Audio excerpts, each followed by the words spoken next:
नमस्कार दोस्तों, कैसे हैं आप सब। उम्मीद कर रहा हूँ बहुत अच्छे होंगे। तो आइए आज शुरू करते हैं हम राजकोषीय नीति, फिस्कल पॉलिसी ऑफ इंडिया।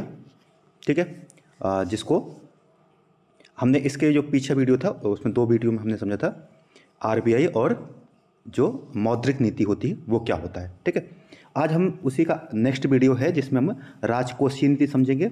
इसके 3 वीडियो आएंगे। इसमें जो फर्स्ट आज जो वीडियो है इसमें हम थोड़ा बेसिक समझेंगे, टैक्स क्या है, ठीक है, और राजकोषीय नीति होती क्या है।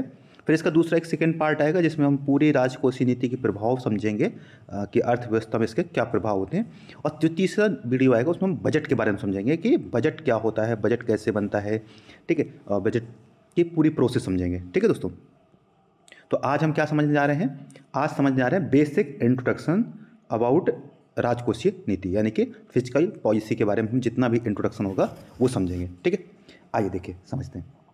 देखिए थोड़ा समझते हैं। मौद्रिक नीति समझा था हमने कि बनाती है आरबीआई। तो मौद्रिक नीति कौन बनाता है? आरबीआई। जो राजकोषीय नीति है ये कौन बनाती है? सरकार। आप समझे ना, राजकोषीय नीति यानी कि राजकोष।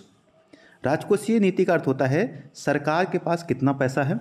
अब देखिए सरकार क्या होता है, सरकार के पास कुछ पैसा होता है, यानी कि सरकार की एक होती है आय, ठीक है, और एक होता है व्यय। जो आप अभी आराम सुनिए, एक होता है आय और एक होता है व्यय। आप बजट में पढ़ते होंगे कि सरकार की इतनी आय है और इतना व्यय है। यानी सरकार के पास पैसा आएगा, जो सरकार के पास पैसा आता है अभी समझेंगे कहाँ से आता है। तो सरकार के पास पैसा कहाँ से आता है? पैसा जितना आएगा उस पैसे को सरकार खर्चा करती है समाज के जो नागरिक हैं, अपने नागरिकों को तरक्की करने में, वेलफेयर में, ठीक है, समाज कल्याण में। क्योंकि हमारा देश क्या है? वेलफेयर स्टेट है।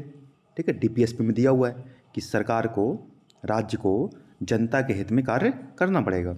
ठीक है, तो सरकार क्या करती है कि पैसे कुछ कमाती है, सरकार की कुछ आमदनी होती है, और जितनी आमदनी होती है उसका खर्च कितना सरकार करती है, यही राजकोषीय नीति है। ठीक है, जिस नीति के तहत ये होता है। आप अपने घर समझो कि आपके घर में जितनी कमाई है और उस कमाई का आप कहाँ कितना कैसे खर्च करेंगे, वो आपकी क्या है? एक तरीके से आपके घर की नीति है, राजकोषीय नीति। इसी प्रकार से देश के अंदर सरकार के पास पैसा कहाँ से आ रहा है और उस पैसे को कहाँ किस तरीके से खर्च किया जाएगा, उसको हम कहते हैं राजकोषीय नीति। ठीक है, आइए थोड़ा समझते हैं इसको। देखिए सरकार के पास आय एक होती है आय, ठीक है, और एक होता है सरकार का व्यय। ये जो आय होती है सरकार की, इस आय को हम 2 तरीके से डिवाइड कर सकते हैं। ठीक ठीक है, एक होता है राजस्व आय, ठीक है, राजस्व प्राप्ति भी कहते हैं इसको, हम इसको यहाँ पे राजस्व आय कह देते हैं। और एक होता है पूंजीगत आय, ठीक है, पूंजीगत प्राप्ति भी कह सकते हैं उसको, या पूंजीगत आय। ठीक है, तो 2 प्रकार की आय हो गई, एक हो गया राजस्व आय और एक होता है पूंजीगत आय। थोड़ा इसको समझते हैं कि राजस्व आय और पूंजीगत आय क्या होती है। ठीक है, देखिए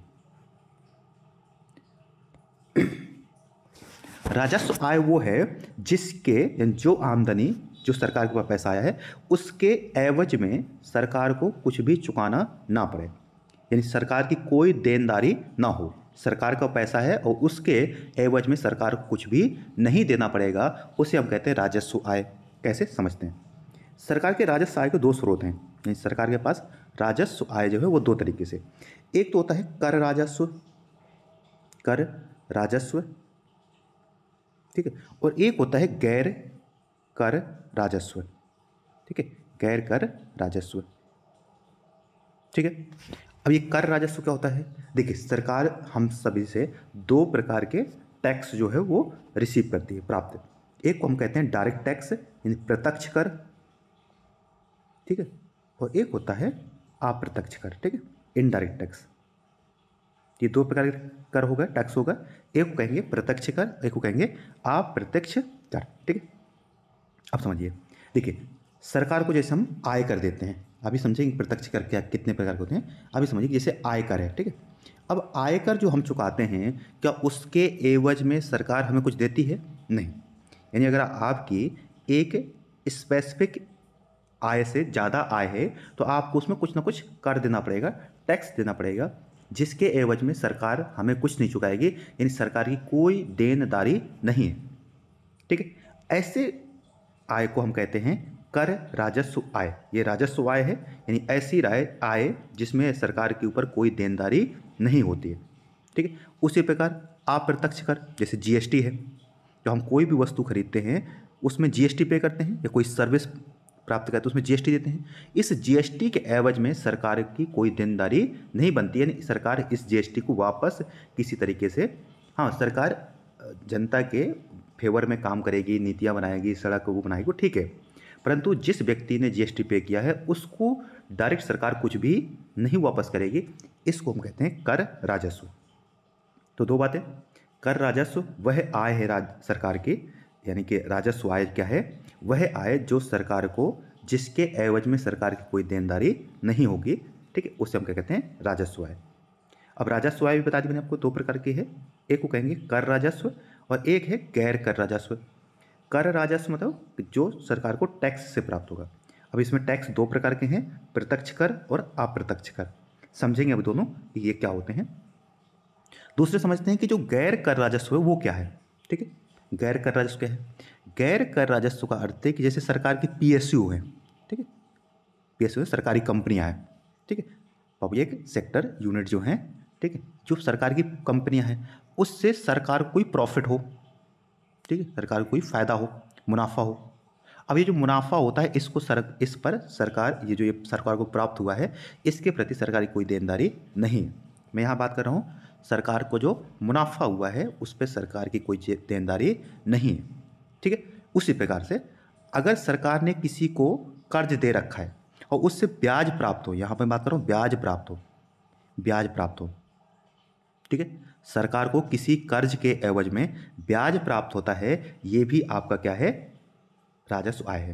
यानी ऐसी इनकम जिसके एवज में कुछ भी सरकार को नहीं खर्च करना पड़ेगा। तो सरकार का एक तो प्रॉफिट हुआ किसी पीएसयू से, सरकार को ब्याज प्राप्त हुआ किसी भी सेक्टर से, ये सरकार के क्या है, या सरकार किसी प्रकार का जैसे चालान हो गया, ठीक, ये हो, इससे जो पैसा आता है वो भी क्या है, एक तरीके का गैर कर राजस्व है।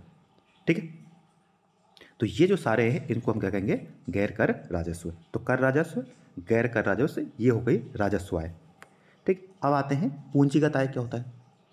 पूंजीगत आय ऐसी आय है जिसमें सरकार के ऊपर एक क्या है, देनदारी होगी सरकार के ऊपर, लायबिलिटी, यानी सरकार उसके प्रति जिम्मेदार है कि सरकार को उसको किसी न तरीके से चुकाना पड़ेगा। ठीक है, अब ये क्या होते हैं समझते हैं एक बार। जैसे सरकार ने किसी से उधार उठाया है, कहीं से सरकार ने जो कर्ज लिया है, ठीक, सरकार की आय तो है परंतु इस कर्ज के एवज में सरकार को यह कर्ज वापस देना पड़ेगा। जो सरकार के ऊपर डेब्ट है, कर्ज है, वह चाहे देश के अंदर से हो चाहे देश के बाहर से हो। हम कर्ज के बारे में आगे समझेंगे डेब्ट क्या होता है। अभी समझिए कि सरकार के ऊपर जो कर्ज होता है, चाहे वो कर्ज देश के अंदर से हो चाहे बाहर से हो, चाहे डोमेस्टिक हो चाहे फॉरेन हो, वो भी सरकार के ऊपर क्या है, पूंजीगत आय है जो सरकार को चुकानी पड़ेगी। दूसरा, सरकार का कोई पीएसयू है, ठीक, उस सरकार के पीएसयू को डिसइन्वेस्टमेंट करें। डिसइन्वेस्टमेंट में सरकार अपनी हिस्सेदारी को बेचे। यहां ध्यान रखना बात क्या है, हिस्सेदारी को बेचे, हिस्सेदारी बेचना, अर्थात सरकार उसको प्राइवेटाइज करे। सरकारी कंपनी को या सरकारी सेक्टर को सरकार क्या करती है, अगर डिसइन्वेस्टमेंट करती है, उसको बेच करके पैसा कमाती है, तो ये भी एक देनदारी है क्योंकि सरकार ने अपने एक पूंजी को कम कर दिया। ठीक है, पूंजीगत वस्तु मतलब पूंजी को कम कर दिया, तो ये भी जो आय होगी वो क्या होगी, पूंजीगत आय होगी।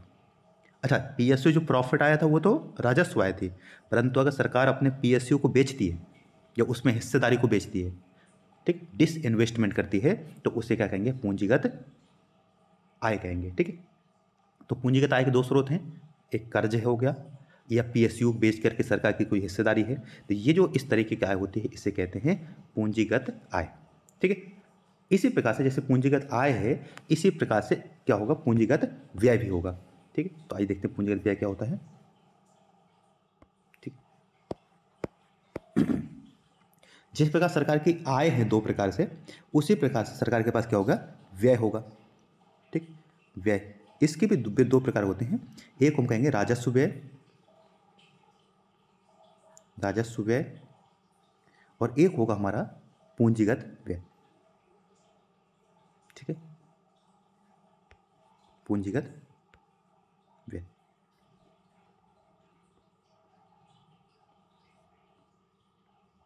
पूंजीगत व्यय। अब देखिए राजस्व व्यय क्या होता है।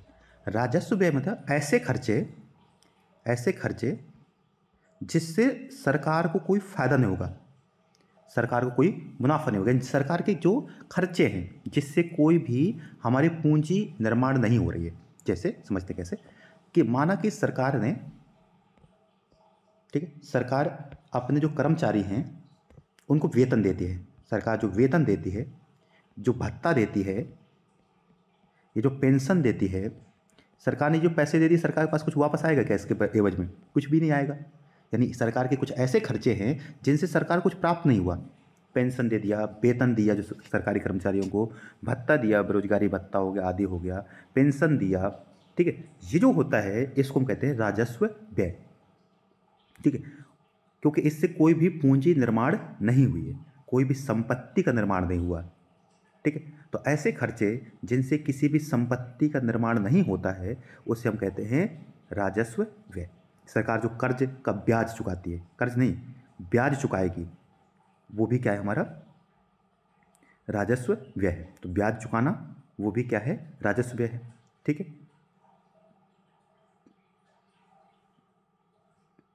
वेतन, भत्ता, पेंशन, ब्याज, ये सभी के सभी हम क्या मानेंगे, इन सबको कहेंगे कि ये हमारे क्या हैं सरकार के राजस्व व्यय, क्योंकि इनसे संपत्ति का निर्माण नहीं हुआ। अब इसी का दूसरा समझते हैं पूंजीगत व्यय क्या होता है। पूंजीगत व्यय ऐसी होती है जिनसे किसी संपत्ति का क्या हो निर्माण हो। ये सरकार को कुछ न कुछ सरकार की जिम्मेदारी जो है सरकार के, ये तो सरकार की संपत्ति का निर्माण हो, या फिर सरकार के ऊपर जो दायित्व है वो कम हो जाए, सरकार के ऊपर जो लायबिलिटी है वो कम हो जाए, उसे क्या कहेंगे हम पूंजीगत व्यय कहेंगे। कैसे? सरकार अगर बनाती है, सड़क बनाती है, यानी कि अवसंरचना बनाती है। क्या बनाती है? अवसंरचना का निर्माण करती है। सरकार के पास जो उसने बनाया, रोड बनाया, हॉस्पिटल बनाया, ये कुछ ठीक है, रेलवे का कोई PSU बनाया, कंपनी खड़ी की, ये सारी तरीके से सरकार किसी अवसंरचना का विकास करती है खर्च करके, तो उसे क्या कहेंगे? उसे कहेंगे वो है हमारा पूंजीगत व्यय, ठीक है। और देखते हैं कैसे। जैसे सरकार के पास कोई कर्ज था, पुराना कर्ज था, ठीक है। अब वो कर्ज सरकार कहती है कर्ज चुका देती है। कर्ज चुकाना, अच्छा ब्याज चुकाना तो क्या हो गया हमारा, ध्यान रखना है, ब्याज चुकाना राजस्व है। परंतु अगर कर्ज चुकाया तो सरकार की जिम्मेदारी थोड़ा कम हुई कि नहीं हुई? सरकार के ऊपर जो दायित्व था, सरकार की जो देनदारी थी, सरकार की देनदारी कम हुई कि नहीं हुई? ठीक है। तो सरकार की अगर देनदारी कम होती है या सरकार किसी ऐसी अवसंरचना का विकास करती है जिससे बाद में कमाई होगी, उस सारे खर्चों को क्या कहेंगे हम? पूंजीगत व्यय। तो सरकार की देनदारी कम होना, यानी जैसे सरकार ने कर्ज चुका दिया तो देनदारी कम हुई, परंतु ब्याज चुकाने से देनदारी अभी कम नहीं हुई, क्योंकि कर्ज तो वापस चुकाना ही पड़ेगा। तो ब्याज चुकाना क्या है? पूंजीगत व्यय है। राजस्व व्यय है। ब्याज प्राप्त होना राजस्व प्राप्ति है। जबकि कर्ज देना, अगर हम किसी को कर्ज दे रहे हैं तो उससे हमें ब्याज आएगा। तो कर्ज किसी को दिया तो वो क्या है? पूंजीगत व्यय है, ठीक है। पूंजीगत व्यय, कर्ज देना भी और कर्ज चुकाना भी, दोनों चीज समझिए। कर्ज देना किसी को, अगर दूसरे देशों को हम क्या कर रहे हैं या किसी भी दूसरे राज्यों को किसी को कर्ज दे रहे हैं, कर्ज देना भी पूंजीगत व्यय है, क्योंकि इससे पूंजी निर्माण हो रही है। बाद में हमें पैसा प्राप्त होगा कहीं ना कहीं से, उसके बीच में कर्ज प्राप्त उसका ब्याज प्राप्त होगा, कुछ ना कुछ प्राप्त होगा, तो वो क्या है? हमारा पूंजीगत व्यय है। या जो पुराना हमारे पास कर्ज था उसको चुका दें तो भी वो क्या है? पूंजीगत व्यय है। ये कंपनी बना दें, सड़क बनाएं, वो सब क्या है? पूंजीगत व्यय है। और इसका विपरीत, अगर हम जो हमारी अवसंरचना है उसको डिसइन्वेस्टमेंट करें, उसको बेच दे सरकार, तो पूंजीगत प्राप्ति होगी। कर्ज कहीं से बाहर से प्राप्त करें, पूंजीगत प्राप्ति होगी। हमारा जो कर्ज था, हमने जो दे रखा था, वो हमारे पास आ जाए तो भी पूंजीगत प्राप्ति माना जाएगा, ठीक है। तो ये सारी चीज़ें खर्च करेंगे तो पूंजीगत व्यय हो गया, और अगर हमें प्राप्त होगा तो पूंजीगत आय हो गया, ठीक है। तो आप समझ गए होंगे आप पूंजीगत आय क्या है, पूंजीगत व्यय क्या है, ठीक है। अब आइए थोड़ा सा समझते हैं कि सरकार के राजकोषीय नीति के कौन कौन से तत्व हैं। देखिए वही चीज़ यहाँ दे रखा है, क्या दे रखा है? रेवेन्यू, सरकार के पास आय, ठीक है। तो आय में रहता है कि सरकार के पास कितने प्रकार के राजस्व आय और पूंजीगत आय। तो राजस्व आय में दो प्रकार के हैं, एक तो कर राजस्व और एक है गैर कर राजस्व। जैसे सार्वजनिक उपक्रम जो है उनसे कोई प्रॉफिट होता है, कई समय ब्याज प्राप्त होता है, ठीक है, ठीक, ब्याज प्राप्त हुआ, कोई चालान से पैसा आया है, इन सब से जो प्राप्त होता है वो क्या है हमारा पूंजीगत, सॉरी गैर मतलब राजस्व आय है। और राजस्व आय का कौन सा, गैर कर राजस्व आय, ठीक है। अब व्यय बाद में समझेंगे, अब यही समझते हैं थोड़ा सा टैक्स के बारे में कि हमारे पास कर जो है वो कितने प्रकार के हैं, ठीक है। तो समझ आएगा आपको कर राजस्व। अब हम समझते हैं जो हमारा राजस्व आय, राजस्व आय का दो भाग थे, कर राजस्व, ठीक है, और दूसरा था गैर कर राजस्व। आज हम समझेंगे कर राजस्व के बारे में, ठीक है। कर राजस्व में भी दो हैं, प्रत्यक्ष कर और एक दूसरा है अप्रत्यक्ष कर, ठीक। आज हम हमारा जो फोकस होगा वो प्रत्यक्ष कर पे होगा, ठीक। तो आइए बात करते हैं कि प्रत्यक्ष कर क्या होता है, ठीक। देखिए करों को दो भागों में बांट सकते हैं हम। एक है हमारे पास प्रत्यक्ष कर, ठीक है। ये कौन से कर होते हैं, ये प्रत्यक्ष कर वो कर होते हैं जो जिस पर कराघात होता है, यानी जिस पर कर आरोपित किया जाता है वही व्यक्ति डायरेक्ट जाकर के सरकार को पे करता है। जैसे आयकर है, तो अगर आयकर आपकी आय पर कर है तो आप पर ही कर प्रभावित होगा और आप ही स्वयं जाकर के पे करेंगे, यानी आप स्वयं सरकार को पे करेंगे।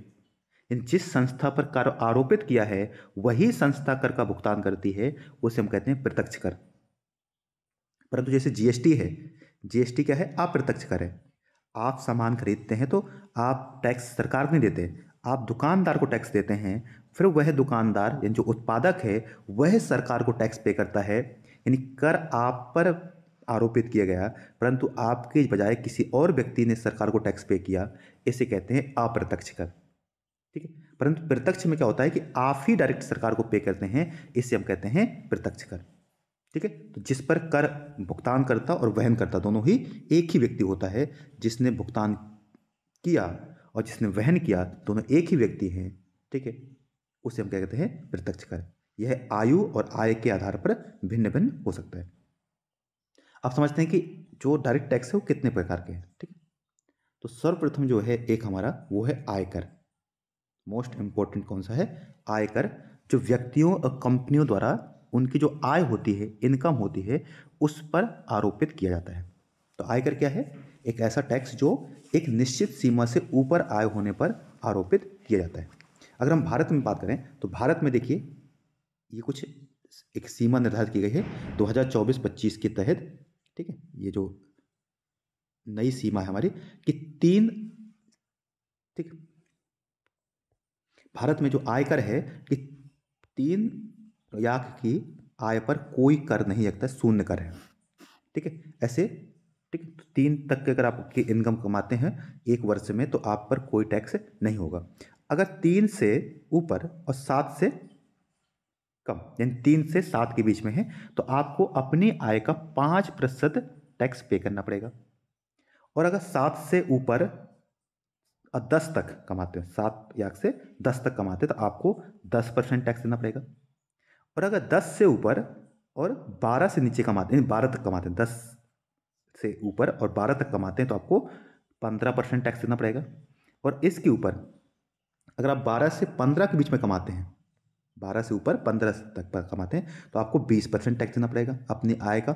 और अगर 15 से आप ऊपर कमाते हैं कितना भी, तो फिर आपको 30% टैक्स देना पड़ेगा। ये एक रिजीम है पूरा, ठीक है, 2024-25 के हिसाब से मैं बता रहा हूँ। तो 3 लाख तक आयकर क्या है, शून्य है, कोई आय नहीं देना। 3 से 7 के बीच में हमें देना 5%, 7 से 10 के बीच में हमें देना है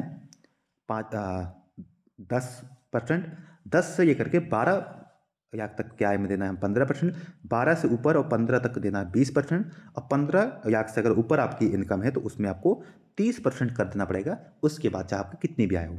ये आयकर का मोटा मोटा वो है हमारे यहाँ, ठीक है। दूसरा है कॉर्पोरेट टैक्स। कॉर्पोरेट टैक्स क्या होता है, ये जो टैक्स होता है ये कंपनियों द्वारा चुकाया जाता है, अर्थात कंपनियों की जो शुद्ध आय होती है, शुद्ध आय का अर्थ हुआ कि पूरा खर्चे काटने के बाद कंपनी जितना कमाया उस कमाई में से सर कंपनी अपने सारे खर्चे काटने के बाद कंपनी के पास जो बचत होती है, जो बचता है, उस आय पर कंपनियों को एक टैक्स पे करना पड़ता है जिसे हम क्या कहते हैं, कॉरपोरेट टैक्स कहते हैं। ठीक है, क्या कहते हैं इसको, कॉरपोरेट टैक्स कहते हैं। तो कॉरपोरेट टैक्स क्या है, कंपनियों की जो आय होती है उस आय पर जो टैक्स इम्पोर्ट किया जाता है, इम्पोज किया जाता है, उसे हम कहते हैं कॉरपोरेट टैक्स। तो ये भी एक कौन सा टैक्स है, प्रत्यक्ष कर है, क्योंकि एक कंपनियों को डायरेक्ट पे करना होता है। तीसरा आता है संपत्ति कर, प्रॉपर्टी टैक्स। ये होता है कि अगर आपकी एक संपत्ति एक निश्चित सीमा से अधिक है तो आपकी कंपनी सॉरी आपकी संपत्ति अगर एक निश्चित सीमा से अधिक है तो उस पर जो टैक्स होता है उसे कहते हैं संपत्ति कर या संपत्ति प्रॉपर्टी टैक्स। ठीक है, इसके बाद एक आता है कैपिटल गेन टैक्स। ये क्या होता है, मानिए कि आपके पास कोई पूंजीगत संपत्ति है। क्या है, पूंजीगत संपत्ति है। जैसे माना कि आपके पास एक घर है, कोई प्रॉपर्टी है जिसको आप 3 वर्ष से अधिक समय से आपके पास कब्जे में है और आप उसको बेचते हैं। तो आपने बेचा तो माना कि जब 100 रुपये कीमत थी उसने, जब आपने आपके पास थी, 3 वर्षों तक आपने उसको अपने पास रखा और 3 वर्ष बाद आपने बेचा, अब मानते 100 रुपये के बजाय वही 300 रुपये में बिकी।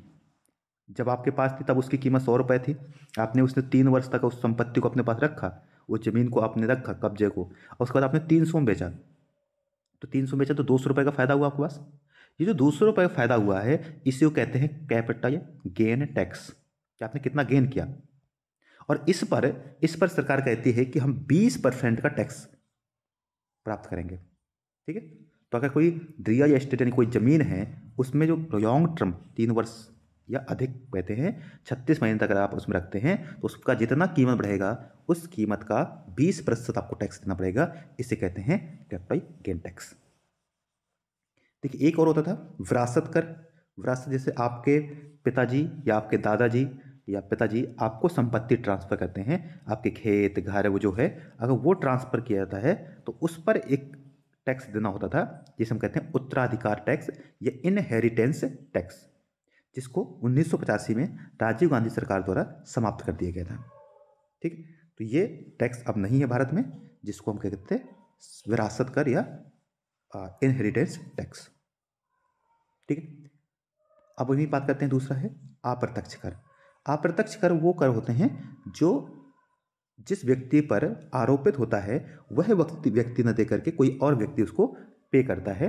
मतलब आरोपित व्यक्ति पे हुआ है, उपभोक्ता पे हुआ है, परंतु उसका जो उसको जो पे करेगा वो कौन करेगा, विक्रेता। किससे प्राप्त करके, उपभोक्ता से। मतलब हम उसको टैक्स देंगे किसको, विक्रेता को, और फिर विक्रेता उसको आगे जा करके सरकार को पे करेगा। यह वस्तुएं स्वयं को जो कीमत होती है उस पर समाहित होता है। जैसे अगर 100 रुपये का आपने कोई चीज़ खरीदा है तो उसमें जीएसटी भी ऐड की जाएगी, और वह माना कि जीएसटी का 5% है, वह 105 रुपये आपको पे करने होते हैं, तो उसी कीमत में इसको ऐड कर दिया जाता है। इसमें भुगतानकर्ता और वहनकर्ता दोनों डिफरेंट होते हैं, ये याद रखिएगा। ठीक है, इसके कुछ उदाहरण हैं। अभी तो भारत में कुछ टैक्स में से ज़्यादातर जो टैक्स थे वो जीएसटी में आ चुके हैं, गुड्स एंड सर्विस टैक्स। समझें क्या होता है, तो अभी तक जितने भी ज़्यादातर टैक्सेस हैं वो किस में आ चुके हैं, गुड्स एंड सर्विसेज टैक्स। एक होता है कस्टम ड्यूटी, जो आयात निर्यात होता है, हम कहीं से बाहर से कुछ आयात करते हैं या उसको कुछ वस्तुओं को निर्यात करते हैं, उसको एक है कस्टम टैक्स। एक होता था उत्पाद शुल्क, एक्साइज ड्यूटी, और एक होता वैट। इन दोनों को अब जीएसटी में ऐड कर दिया गया, तो इसको यहाँ पे अब समझने की जरूरत नहीं है। ठीक, तो ये हो गया हमारा अप्रत्यक्ष कर। कुछ और प्रकार से हम डिवाइड कर सकते हैं कर को। एक होता है प्रगतिशील कर, या ठीक है, जिसको हम प्रोग्रेसिव टैक्स कहते हैं। एक होता है प्रोपोर्शनल टैक्स और एक होता है रेग्रेसिव टैक्स, प्रतिगामी टैक्स। इसको हम अग्रगामी भी कह सकते हैं। ठीक है, अग्रगामी या प्रोग्रेसिव टैक्स।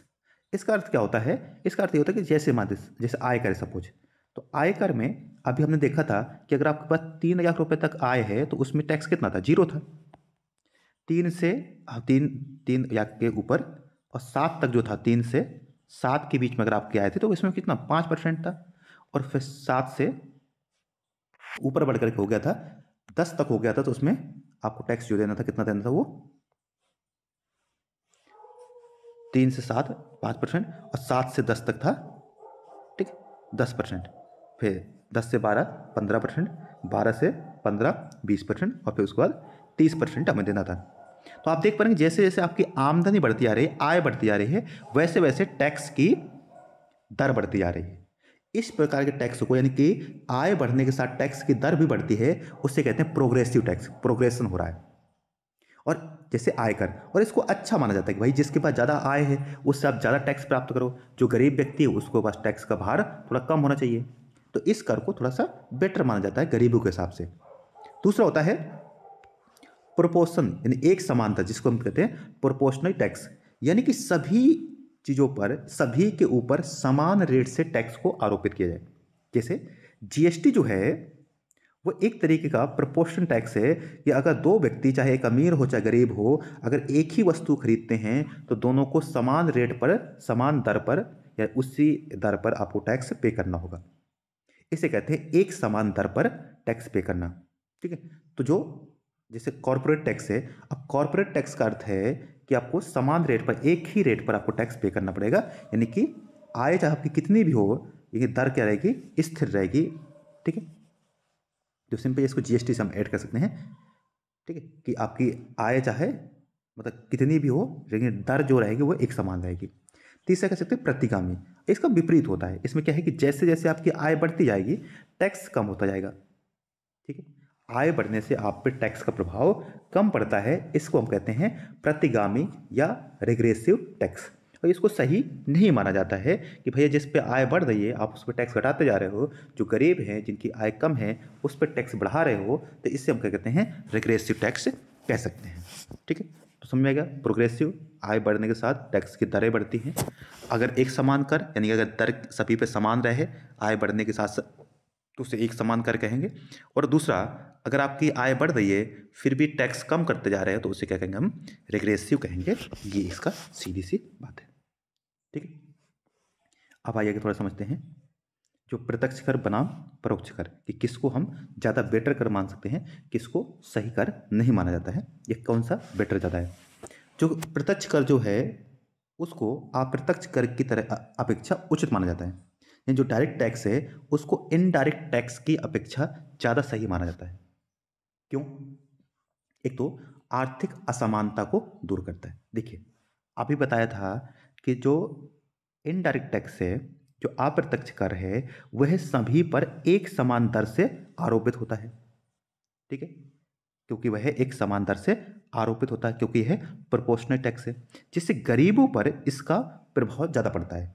अगर इनडायरेक्ट टैक्स ज़्यादा होगा तो उससे गरीब जनता ज़्यादा प्रभावित होगी, अमीरों पर इसका ज़्यादा प्रभाव नहीं पड़ेगा। परंतु वहीं अगर प्रत्यक्ष कर ज़्यादा होगा तो जो जितना अमीर होगा उसको टैक्स ज़्यादा पे करना पड़ेगा, गरीबों को टैक्स कम पे करना पड़ेगा, क्योंकि यह एक प्रोग्रेसिव टैक्स है। तो प्रोग्रेसिव टैक्स होने की वजह से क्या होता है कि उच्च आय जिसकी होगी उसको अधिक कर पे करना पड़ेगा, जो निम्न आय का व्यक्ति होगा, निम्न वर्ग का होगा, उसको कम टैक्स पे करना पड़ेगा जिसकी आय कम है। वहीं जो अप्रत्यक्ष कर है यह गरीबों पर अधिक अधिक आर्थिक बोझ पड़ता है। तो पूछ सकता है कि किस टैक्स से गरीबों पर अधिक आर्थिक बोझ पड़ता है, वो है अप्रत्यक्ष कर, ठीक है। नेक्स्ट है सामाजिक न्याय। अब वही बात है, उसी जुड़ा हुआ है कि जिससे क्या होगा कि जिसके पास जो धनी व्यक्ति हैं, जिनके पास संपत्ति अधिक है, तो उनसे सरकार क्या करेगी, उनसे अधिक रेट पर टैक्स को, यानी प्रत्यक्ष कर को प्राप्त करके गरीब व्यक्तियों के हित में कार्य करेगी, आर्थिक उन्नति में, सामाजिक न्याय में खर्च कर सकती है। जबकि जीएसटी तो सभी व्यक्तियों पर आरोपित होगा, जिससे वही बात है कि गरीबों की आर्थिक स्थिति और कमजोर हो सकती है, क्योंकि चीज़ें महंगी हो जाएंगी, ठीक। नेक्स्ट है कर भार का न्याय संगत वितरण हो पाएगा। कर भार का न्याय संगत वितरण हो जाएगा, यानी कि गरीब पर कम टैक्स होना चाहिए, सीधी बात है, और अमीर पर अधिक टैक्स का भार होना चाहिए, जो प्रत्यक्ष कर में ही हो सकता है, अप्रत्यक्ष कर में ऐसा नहीं हो पा सकता। नेक्स्ट है कर चोरी को रोका जा सकता है। वैसे तो क्यों, क्योंकि कर चोरी में क्या होता क्या है, जो टैक्स एवेजन है, कर चोरी है।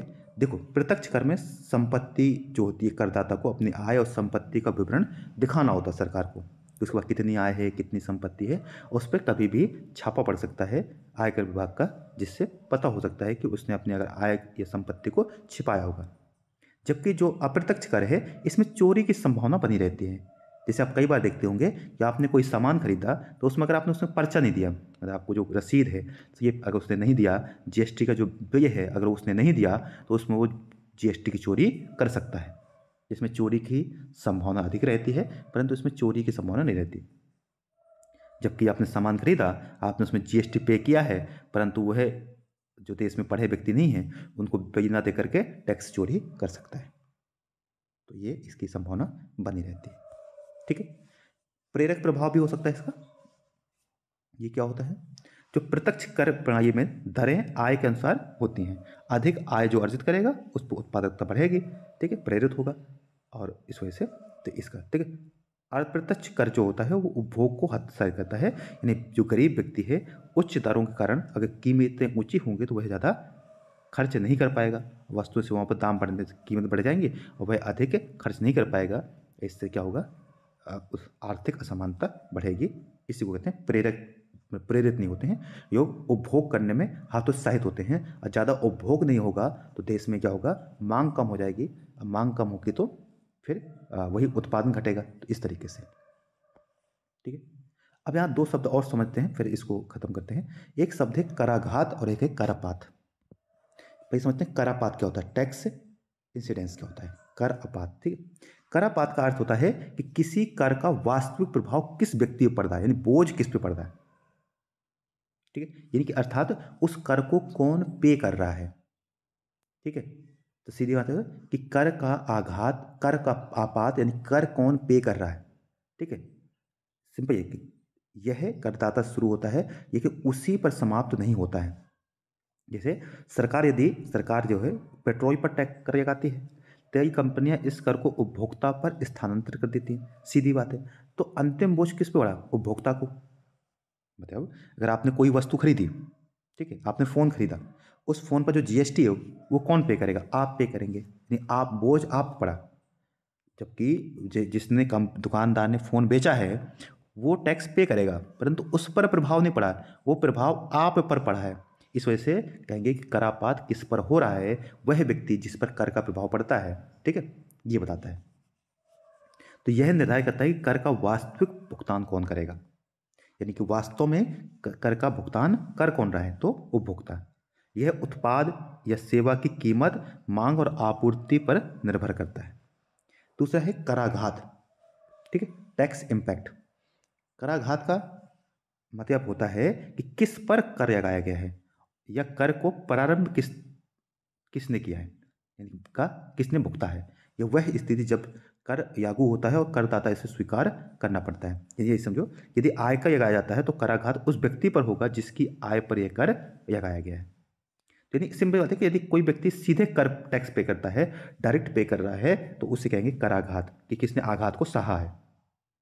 ठीक है, और कर आपात मतलब कि कर को किसने ट्रांसफर किया गया है दूसरे पर। ठीक है, तो यानी यह कर लगाने की प्रारंभिक स्थिति दर्शाता है कि प्रारंभ में किस पे कर आरोपित किया गया। उसमें क्या था कि कर आरोपित किसी पे किया गया था, और चूंकि भुगतान उसको किसी और ने किया है। सरकार ने कंपनियों पर कर आरोपित किया था, परंतु उस कर को भुगतान किसने किया है? उपभोक्ता ने। तो जब कर आरोपित किसी और पर हो और उसका भुगतान कोई और कर रहा हो तो उसे कहते हैं कर आपात। और इसमें क्या है कि जिस पर आरोपित किया गया हो वही भुगतान करता है, तो उसे कहते हैं कराघात। ठीक है, तो सीधी बात है, करापात और कराघात। ठीक है, तो ये हुआ हमारा कराघात और करापात। उम्मीद करता हूँ कि यहाँ तक आप समझ गए होंगे कर क्या होता है। हम नेक्स्ट वीडियो में जो है, ये थोड़ा सा वीडियो काफ़ी बड़ी हो गई है, जिसमें हम जीएसटी के बारे में समझेंगे, जीएसटी क्या है, और ठीक है, जीएसटी क्या है, जीएसटी कब आया, उसके क्या विशेषताएं हैं, और थोड़ा सा और कुछ विशेष प्रकार के जो टैक्स हैं, इनडायरेक्ट टैक्सेस, उनके बारे में समझने की कोशिश करेंगे, कुछ प्रश्न करेंगे, और फिर राजकोषीय नीति किस प्रकार से कार्य करती है, कैसे, ये सारी चीज़ों को हम नेक्स्ट वीडियो में देखेंगे। तो मैं उम्मीद कर रहा हूँ कि आपको ये अभी तक की बातें समझ में आई होंगी। यदि आपका कोई सुझाव है तो कमेंट के माध्यम से नीचे पूछ सकते हैं। ठीक है दोस्तों, और बाकी आप सुझाव भी दे सकते हैं कि हम और क्या नया करें। हाँ, ठीक है दोस्तों, तो सब्सक्राइब कर दीजिएगा। अपने दोस्तों के साथ साझा कर दीजिएगा, ताकि हम थोड़े मोटिवेशन प्राप्त हो और हम कुछ और अच्छा या नया कर सकें। ठीक है दोस्तों, तो जय हिंद, वंदे मातरम।